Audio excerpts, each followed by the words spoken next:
on what that means. Take a listen. We support Turkey in the first fight against terror and terror groups like ISIS and the PKK, and ensure they have no safe quarter to terror groups. We also appreciate Turkey's leadership in seeking an end to the horrific killing in Syria. There is no place for the terrorist organizations in the future of our region.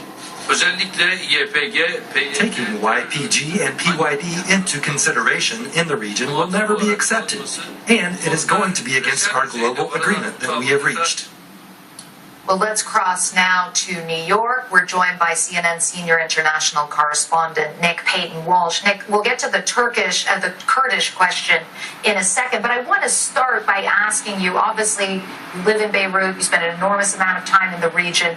Based on what you're hearing and seeing, how are U.S. allies in the region likely to be responding to this latest drama or crisis over the dissemination of this classified information to the Russians by President Trump?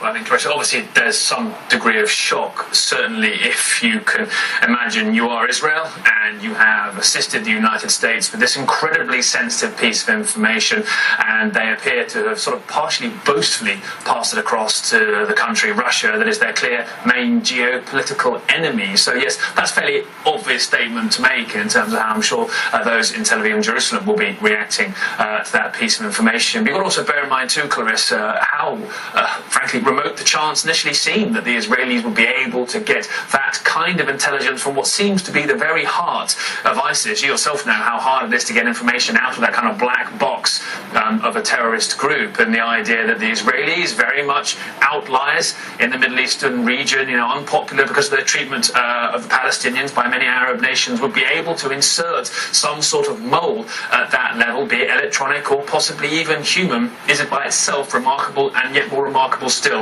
that sense of information passed on to potentially save US and other Western lives would then be casually leaked to the Russian foreign minister, if indeed that was the case, and to the extent in which our reporting has seemed to have suggested. So a shock, I think, to some degree, but then also too, this is a region which is beginning to, I think, understand the erratic nature of times with the new commander-in-chief of America's enormous military. They saw the strike against the Syrian regime in response to chemical weapons attacks, and that is something that I think many in the region had hoped for some time Barack Obama might have done back in 2013. They haven't seen a consistent follow-through, and I think too, coming to our next question, they're also struggling to work out how the end game of the fight against ISIS actually plays out, Clarissa.